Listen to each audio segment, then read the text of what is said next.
righty. Welcome, everybody. We have any people in the waiting room? Do we need to wait a couple minutes and let some people get here? Let's get started. All righty. Welcome to our monthly IT Users Documentation Group webinar. Today, I am Brooke from Eureka Process, and we are going to be talking about screening and hiring today and finding that perfect match. So we're doing a Valentine's-y kind of thing going on today. So we are going to talk about that, how we can use documentation to help with the screening and hiring process, and how to make sure that we are following that process for every single candidate and finding that perfect person for your business.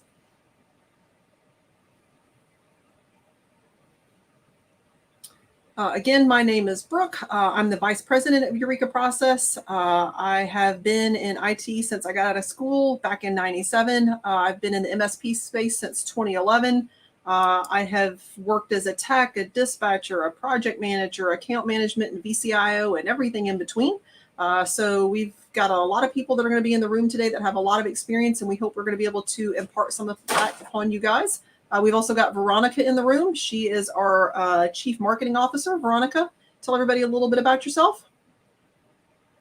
So I joined Eureka Process in 2020. I've been doing marketing for both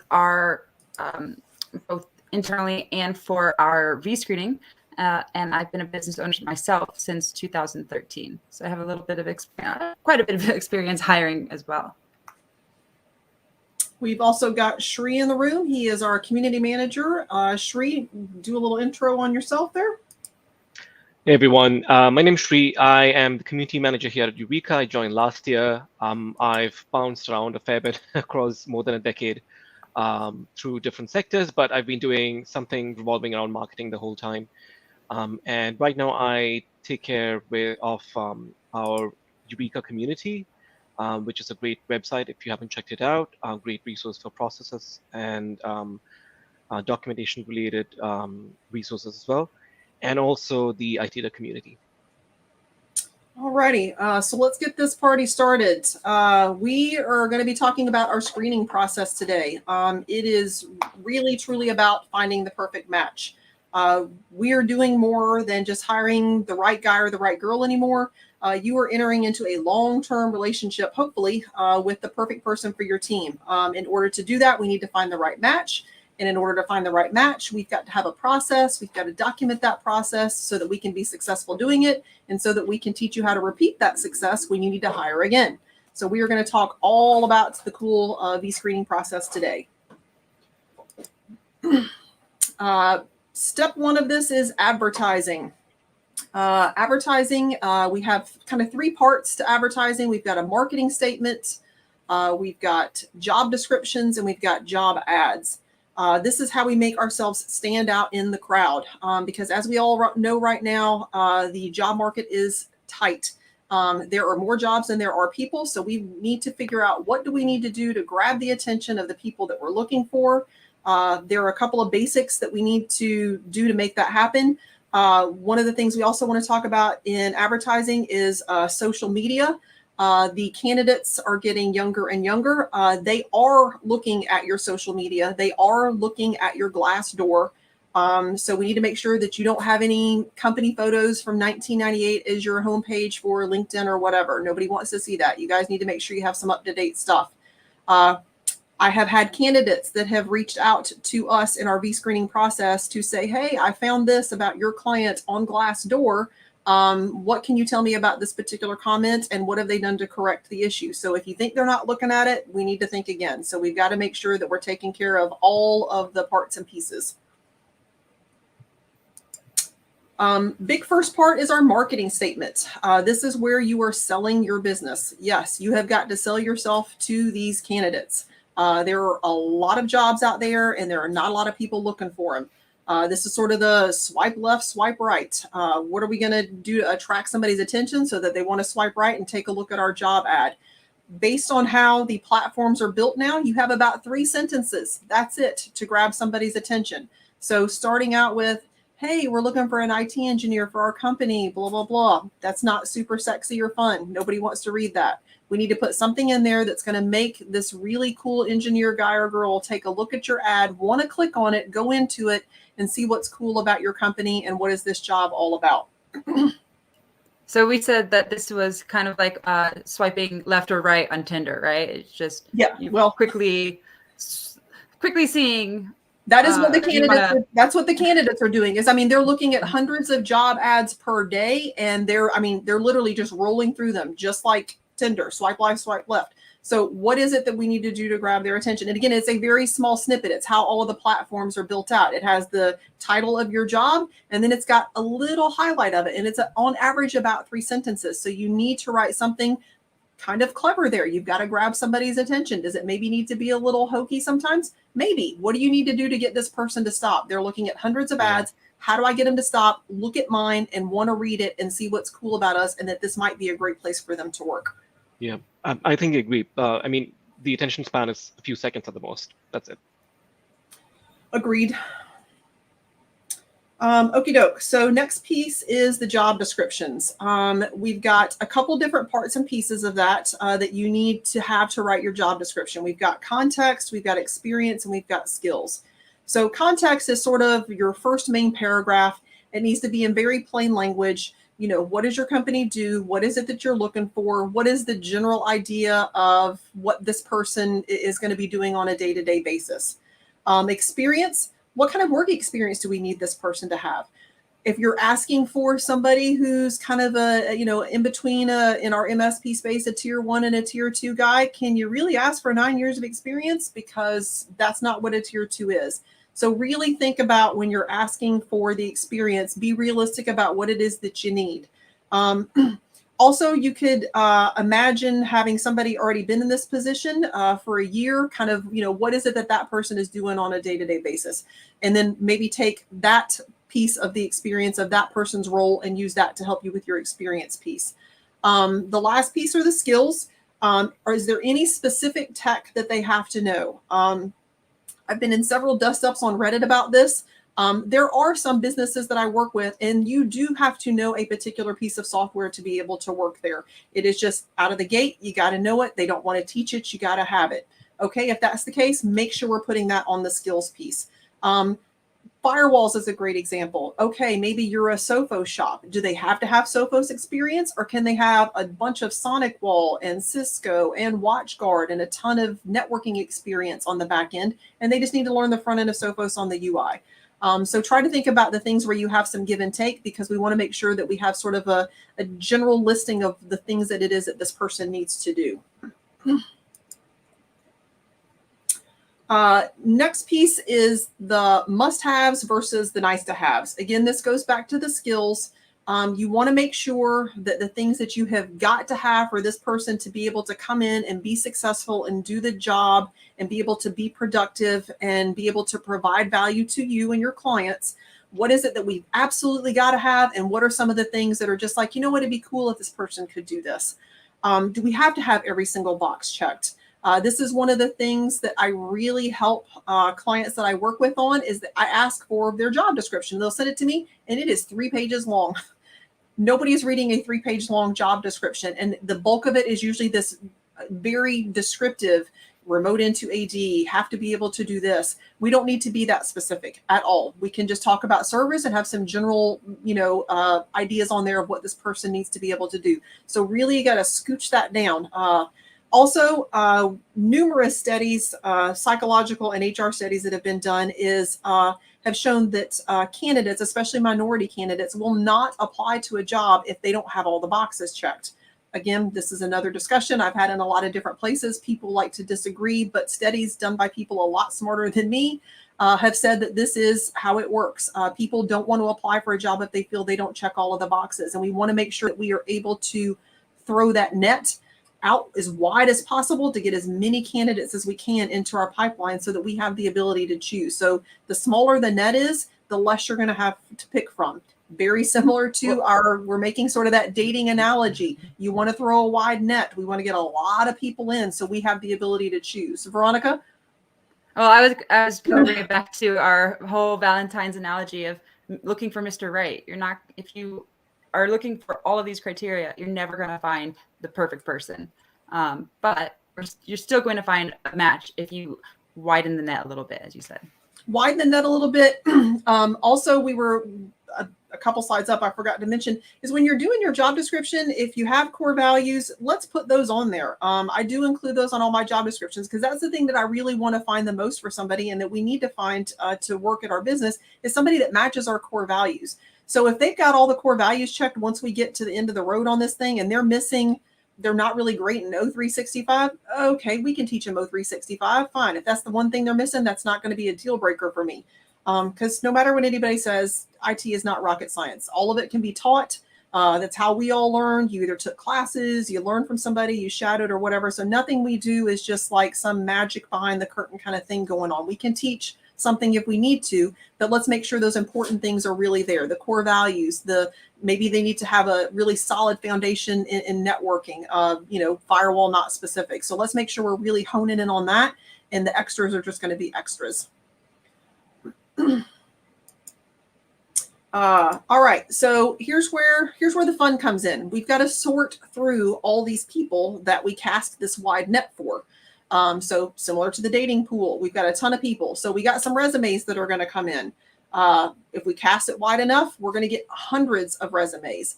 Then we've got the email questionnaire. All of these steps in this process is to get something down to where we want to spend time interviewing somebody. So we get 100 plus resumes. All right, let's take a look at them and see who's got what we need. Let's filter that down. Next thing we've got is our email questionnaire. We ask 3 kind of basic questions to see if the person can explain what it is that we do, explain some general basic processes, and then, tell me something about yourself. So the resumes is kind of like swipe left, swipe right. Now I'm in the driver's seat. Which resumes do I like? Which ones do I not like? I would strongly recommend when you're doing this, if you don't have an HR person, and a lot of MSPs don't, try to teach one of your techs or maybe a dispatcher to plow through the resumes. You can teach somebody how to look at a resume and in about 30 to 45 seconds decide if that person's a fit or not. So let's swipe left, let's swipe right, move on to the next. Email questionnaire, we're sending them some DMs. Hey, this is your resume, looks like it's going to be a fit for us. Here's 3 questions. Answer these 3 questions for me and we'll see what's going on. If the 3 questions come back good to go, then we're going to do the cognitive or the aptitude test. That's kind of really digging into the social media. What is this person really about? What kind of an aptitude do they have? And all of these things we can do automation on the back end. The resumes, the email questionnaire, all that kind of stuff on the back end. Automate what you can. Make sure that you have somebody that's looking at it. I'm not a huge fan of automation on everything, but if you can automate sending some emails, hey, we got your resume, we're going to take a look at it.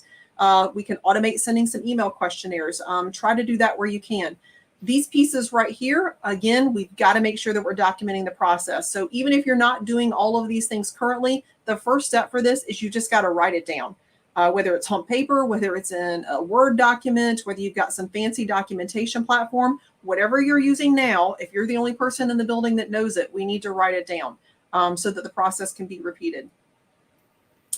When are they going to be automating dating then? Well, I don't know. We'll see how that works out.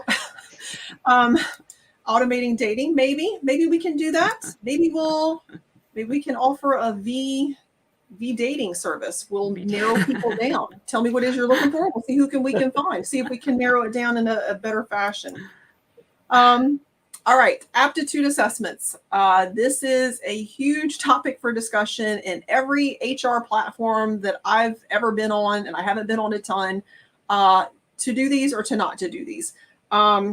We do them at Eureka Process for our clients. We do recommend that you do some sort of an assessment. There's a ton of different ones that are out there. There's no one, I think, that's better than another. The assessments, the point of them is to give you information about this particular person so that when you bring them in for an interview, you can figure out what type of questions you need to ask.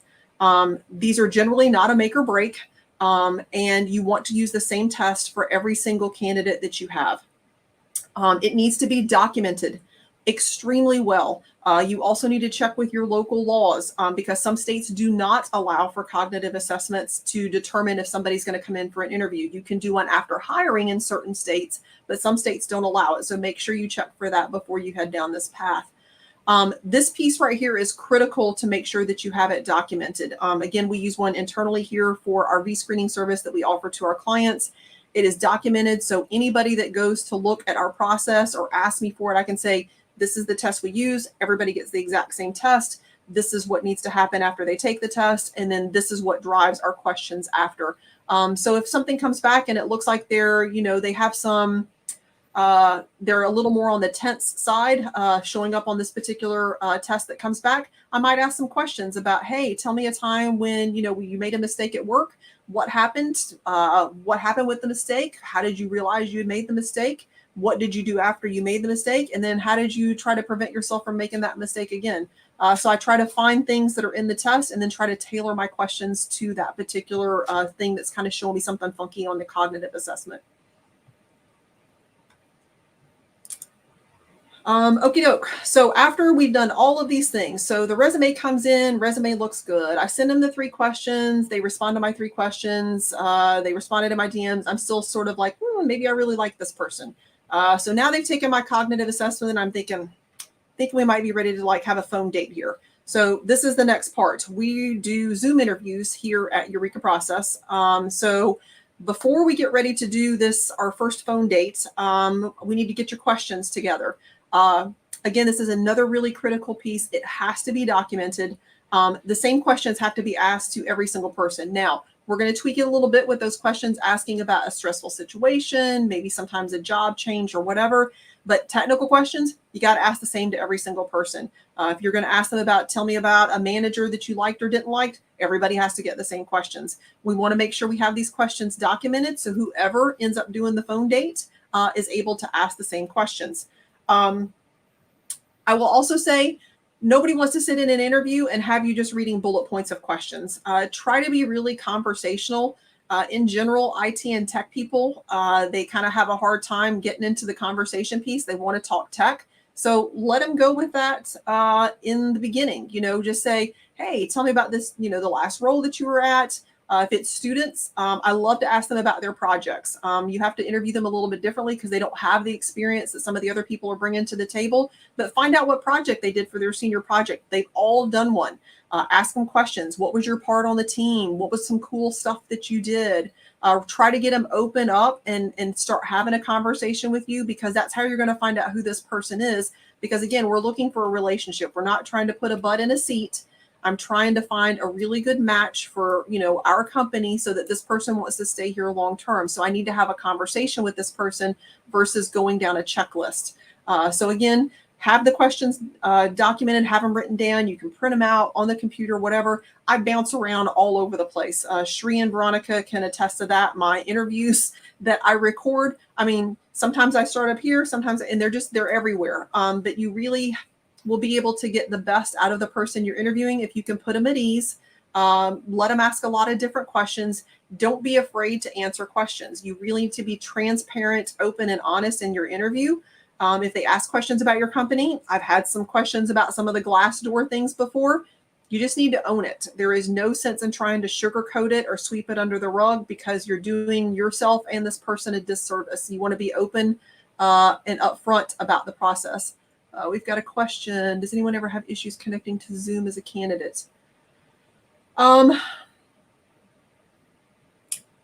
have had to walk people through connecting to the Zoom and making sure that they could get their audio going. But in general, not in the world that we're living in currently, because almost everybody right now that's applying for IT roles, they're doing Teams meetings, Zoom meetings, whatever. So everybody is really, really common with it.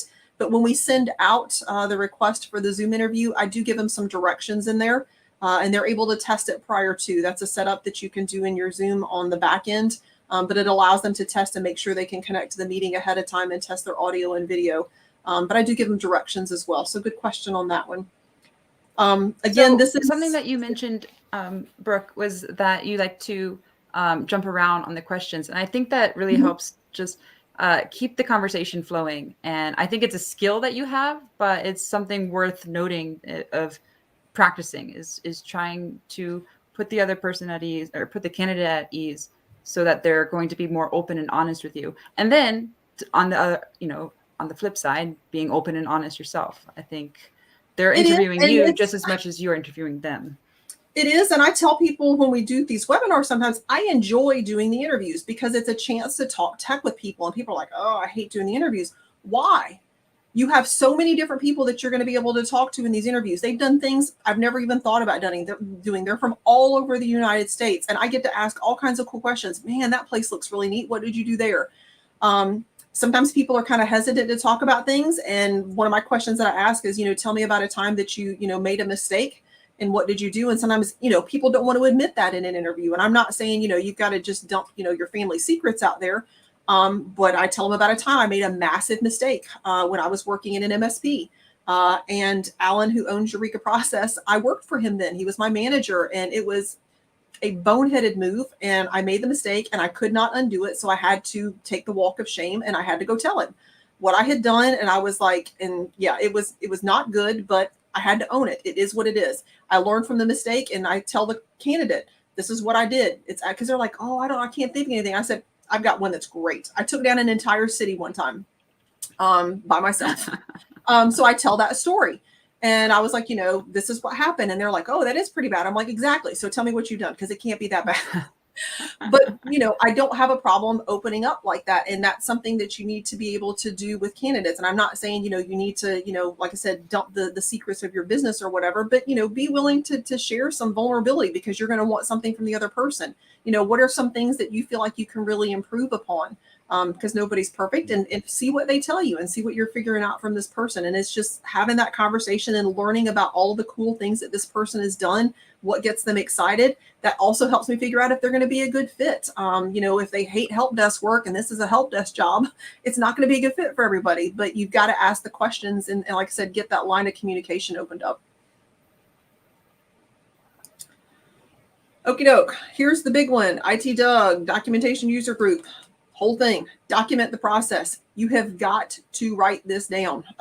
There is no way that you can do this, repeat the success, stay legal, make sure you've got all your bases covered if you don't write it down. We have a process here that we use. I use this all the time.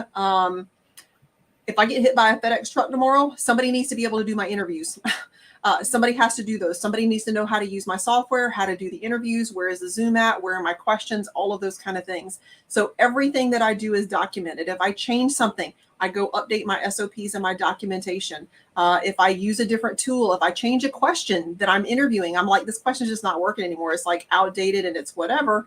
I say, okay, what do I need to do here so that anybody else can do this? Another and that thing has happened to us where I was able to step in within the day. Like it was just a couple hours or less than, I believe. And I was able to, because I had everything in a process. I just sat down, did that. And even as I market for EP for Eureka Process, but I'm not terribly tech savvy or definitely not as experienced as Brook is in the MSP space. So, but I was still able to document everything and all the answers that the candidate gave. And I was able to then present that to Brook to then review. And that's another thing about the process. When you have your questions written down and documented, you just need somebody to ask the questions to the person. One of the questions, I asked some questions about O365 and servers and everything like that. I have the questions written down. Veronica doesn't need to know that they gave me a right or a wrong answer. I just need her to document the answer, and then I can go back and look at it. So this is another way to kind of, if you're a larger MSP or you've got a lot of interviews going on, you can kind of share the love here. Spread out the interview process. Again, if you have it well documented and you have everything written down, if somebody is, they're a real outgoing person and they're, a cheerleader for your business and they enjoy working there, let that person do an interview. Again, the questions are there. I just need the answers, and then, we can watch it. We record our interviews as well. So I strongly recommend that. It gives you an opportunity to not only share it with people within your business to kind of get a feel for that person, but again, if somebody needs to step in, they have the interview recorded, and then I can come back a couple days later, look at it, look at the answers, and see if everything matches up and if we want to move the person forward or not. So yeah, writing it down, it helps in a lot of different ways. Again, more people can do the interview if you have it everything documented correctly. It doesn't have to be just one person all the time. Yep. I also think that, people tend to go for the job description part. Adam had an interesting comment on this from earlier on that I think applies here, is because people use boilerplate descriptions for job responsibilities, but you got to be a bit dynamic as well, thinking about each role, the kind of person you want, like you were saying, trying to understand for that specific hire, who do you want to fill that role and what their responsibilities are going to be. That is Adam's making a comment about defined roles and responsibilities. 100% they're important. I need a general idea of what it is that you're going to ask this person to do. Are they going to be working on two different teams? Are they going to be doing mostly projects? Are they going to be, just doing mostly reactive stuff? And because you want to be clear in the job description, you want to be clear in the interview as well. What is it this person's going to be responsible for? All right, we got a question over there. How do you pass a Zoom interview? So how do we pass a Zoom interview? A, you're on time. B, when I ask you the technical questions during the interview, that you can back up what you say you can do on your resume. So if you're telling me that you've done a bunch of O365 migrations and I ask you kind of specific questions about that, if you can't answer them, that's going to be a problem. Also, the Zoom interview is, even if you're an MSP and you're doing this for yourself, you're also looking for a cultural fit. Again, one of the examples I used, there was a young lady I was interviewing for a particular client, and I asked her, one of the questions I asked is, what do you want to do? And she was kind of saying, this is what I really like. This is what I enjoy. She was getting excited about it. So I was like, this is what she really likes to do. This job she had applied for was not going to be that. I knew she wasn't going to be happy. So even though she technically failed the Zoom interview, for that particular role, we ended up finding her a spot somewhere else. So failing a Zoom interview, I will say, I'm not going to say it's rare because it happens. It's mostly if somebody cannot back up what they tell me they have been able to do on their resume. If you're telling me you can do all of this heavy lifting and this particular role, I need this heavy lifting to happen, and I ask technical questions and you can't back that up, that's going to be a problem. Or if you're telling me, hey, I don't really want to do those kind of things that are, I'm being really upfront, you're going to have to take escalations, you're going to be doing, maybe some on-sites, and you're telling me that you don't want to do that. Again, that's a fail. It's not really a fail. It just means that this person may not be a fit for this particular role. So that's how you pass or fail a Zoom interview. Good question. Any other questions that anybody has about vScreening? We said we were going to keep this to 30 minutes, and we are. We finished our presentation. We are going to stay another half an hour. Open Q&A. You can ask questions about vScreening, Eureka Process, documentation platforms, anything and everything in between. We've got all the experts here in the room one way or another, so we can answer any questions that anybody's got today as well. If you want to learn more about vScreening, you can go to eurekaprocess.com/vScreening. Veronica and Shri have redone that page. It's pretty awesome, minus my picture, which I don't like, but it's pretty slick. It's got a lot of information on it. It's got some information testimonials from our clients, so you can see the different people that we're working with, and a much more detailed, broken down step-by-step of how our process works and what we're doing for both the clients as well as the candidates.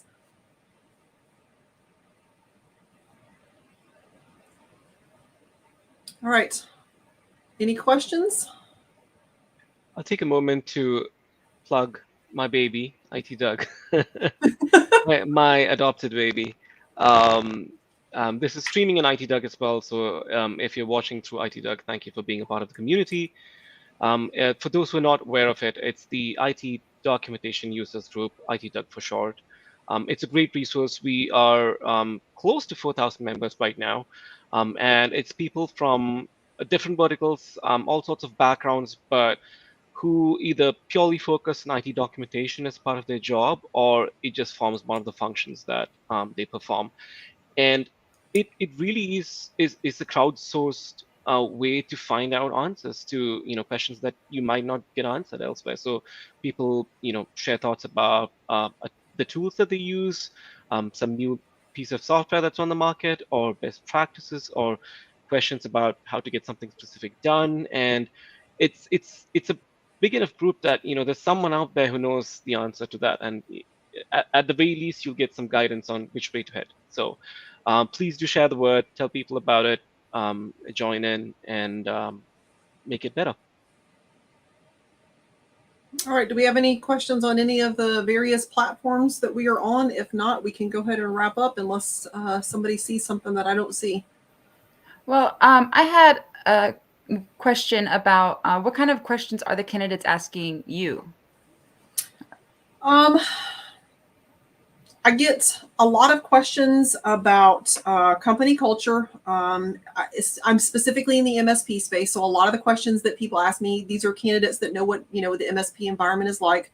I get a lot of questions about what metrics they're going to be held accountable for, and a lot of people want flexibility to be able to work remotely. That is the biggest thing right now. Is even if if I've got a client that's looking for somebody in office, people want to know, hey, after I get trained up and I make it through my probation and whatever, what is it that I can do to be able to have some sort of a hybrid environment? So I get a lot of questions like that.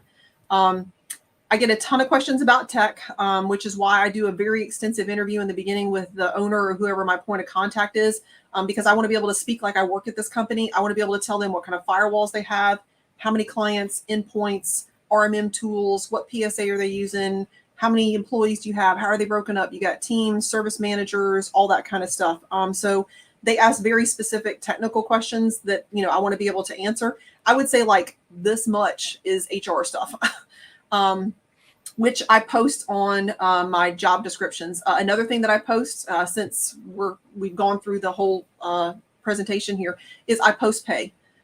People will argue this till the cows come home. I do not see any reason not to post what your budget is. Hey, this job is paying between 50 and 65. Put it out there, because why do I want to waste the candidate's time and my time if this guy needs $120K to come work here? What for? That's double what I've got. I can't get this guy. So be upfront. Again, this is part of the whole transparency process.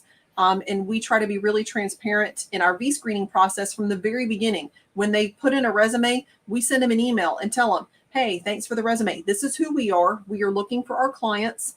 And this is who the client is, and let them ask any questions. When they get ready to come to the Zoom interview, we send them another email. Hey, this is about Eureka Process. We send them a link to the vScreening thing that explains the process and how it works and tells them who we are.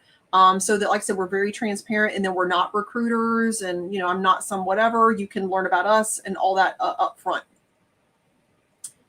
How can an MSP make themselves stand out as a great place to work? Any perks that have stood out to you?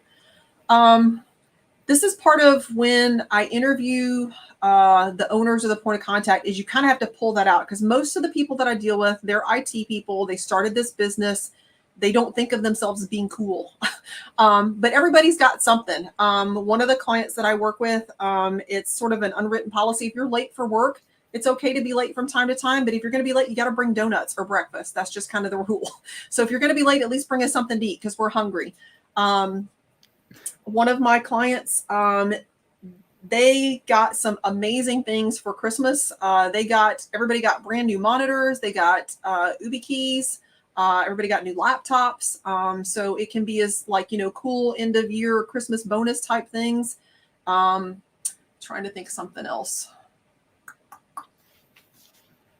I don't know, Veronica, Shri, who else do we work with that's got something cool? Oh, I've got this one client. They rent out a space every single quarter, whether it's when I say rent it out, it's like the whole thing is just for them. They did a restaurant one time that was on the river. They rented out a bowling alley. They did zip lining. Everybody is not going to be able to come every single quarter. Okay, fine. But what are the cool stuff that you do? So they do some pretty neat things.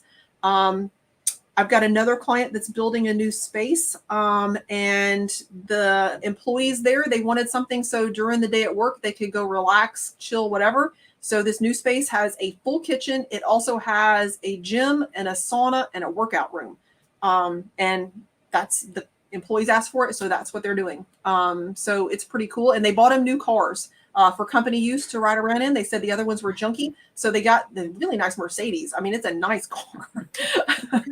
So well, not every MSP can do that, can they? No, everybody cannot. Again, I mean, we go from donuts to Mercedes, so we've got MSPs from, you know, everything in between. But it's just, you know, you've got to think about what are the things that you do. How do you celebrate your employees that are there?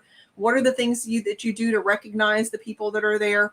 One of the MSP that Alan and I worked with, we got pretty big and we couldn't do a birthday. We used to do a birthday for every single person, but then we got so big that we were having multiple birthdays per month, and it just seems like we were constantly having a birthday party. So we decided to do a monthly party.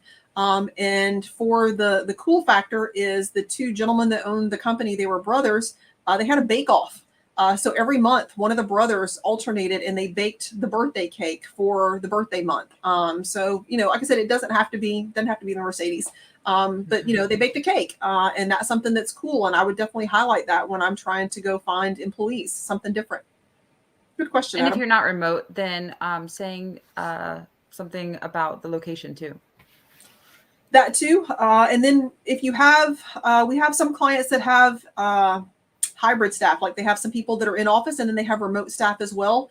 So I'm really trying to help them understand how do you celebrate the remote staff. Here at Eureka Process, for example, we're an all remote company. All of us are scattered about. We've got people that are in Europe, Canada, United States, and we're scattered all over the place.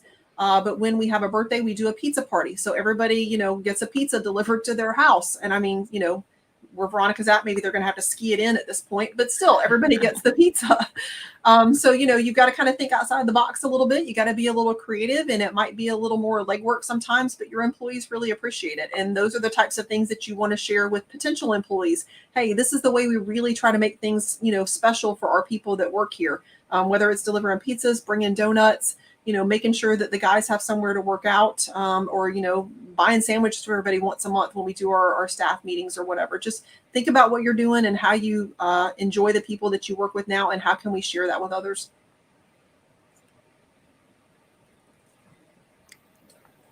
This is an interesting question. Is this vScreening thing like a recruiter? This vScreening thing is not a recruiter. I am not. I am an IT person, and I mean, you're essentially looking at this vScreening thing on the screen right now. Yeah, the vScreening thing. It is a thing, and no, this thing is not a recruiter. Eureka Process, we started as a consultancy. We provide some strategy consulting for various MSPs, and then we started doing this about 1.5 years ago. Alan and I had done this process at an MSP that we were at before. And then a client was like, you know, hey, can y'all find us a person? And we were like, yeah, we can go find you somebody.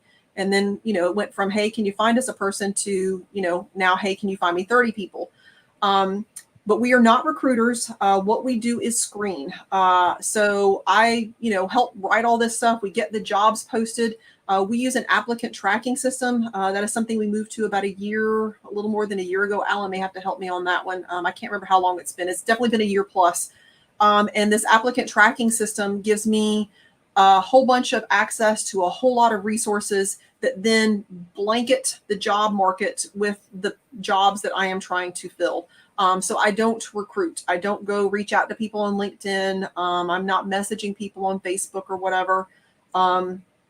My job and our job at Eureka Process is to screen candidates to find the best possible fit for what it is that this client needs, whether it's a tier 1 help desk person, whether it's a COO, an account manager, a T3 heavy lifter for projects, anything and everything in between. My job is to screen the candidates, whittle it down, and then give somebody on the silver platter email, hey, I really I like this person, still in love with them. They're great. Here's their resume. Here's all their stuff. Go take a look and see what you think. And that's kind of the gist of what we do. We have a really, really good success rate. We are sitting at about 70% on our hire ratio. So basically I give you 2 people, you're hiring one of those 2 people. It is, from my perspective, it's an exhaustive process to get it down to those 2 people. But that work is what makes me feel really confident when I recommend to a client that they should hire somebody, that I'm 100% rock solid, still in love with that guy or girl. That's what I call it. I'm still in love with them. If we get all the way through the Zoom interview, we're still in love. And I'm like, man, this person's going to be great here. I'm super excited and stoked. Because at the end of the day, I want them to be happy. I want the candidate to be happy there, and I want the client to be happy with that candidate, because I don't want them to leave. I want them to stay there and enjoy the job and enjoy the people they're working with. And at the end of the day, that's all that I'm looking for, is screening people through that process. Yeah, and that's the whole point of this whole presentation, is that we're trying to have the perfect match so that they stick around, because there's nothing. I mean, it's so costly to hire somebody, train them, keep them on, and especially in the MSP space. I mean, Mm-hmm. Nobody's sitting down and like start. I mean, you shouldn't have them working tickets day 2. If you are, then we probably need to talk about that offline. So if you are, send me a message, because we're going to talk. They should not be working tickets day 2. So I mean, it takes a while for somebody in MSP to be productive and start, bringing value to their role and to the company. And, we don't want to put somebody in there. And if I know that this person's not going to be a good fit, I'm not going to recommend them. I know this person's not going to work here. The flip side of that is the young lady that applied for that position, and she did not want to do help desk work. And I literally stopped the interview in the middle and said, this is not the right job for you. I don't think you're going to be happy here. And this is why I don't think you're going to be happy here. But at that particular time, I had another client that was looking for somebody that was what she wanted to do. Now, she didn't have all the boxes checked, but I was like, let's talk about it. I said, here's the job. Here's what it's doing. This is the kind of stuff. How do you feel about it? I asked her first, the candidate, and she was like, I think this would be great for me. I was like, okay, fine. So I finished up the interview. I reached out to the other client, and I'm like, hey, I got this girl. This is what she can do. This is what she can't do. But she is really excited to do these things. She's doing stuff on her own at home. She went and got this certification because this is really the direction she wants to go in. And this other owner was like, let me talk to her. So I got them connected. Bam, we're done. Everybody's happy. She's still there. Client's happy. Candidate's happy. Everybody's got happy faces. She enjoys her job. She likes coming to work every day. And it was a great match. Awesome. All right, I think we can wrap up now. I don't see any new comments coming in, but thank you very much for that, Brooke. I know you've got a ton more insights that we could probably continue discussing for a few more hours, but that was great. I think that gives a good insight into what vScreening is all about, and I'm sure people can reach out to you if they have any more questions. Absolutely. Go to the fancy new webpage that Shri and Veronica have built. There's a link on there. You can book a time with me. We can chat. Love to talk about what you're doing, what you need, what we can do to help you. EurekaProcess.com/vScreening. Again, it's fancy and new and shiny. Thank you, Shri and Veronica, for that. Veronica, I'll point out that you can get a free consultation with Brooke if you head over there and schedule some time with her. Yeah. You betcha. All right. Thanks, everyone. All righty. Bye. Everybody have a great Wednesday.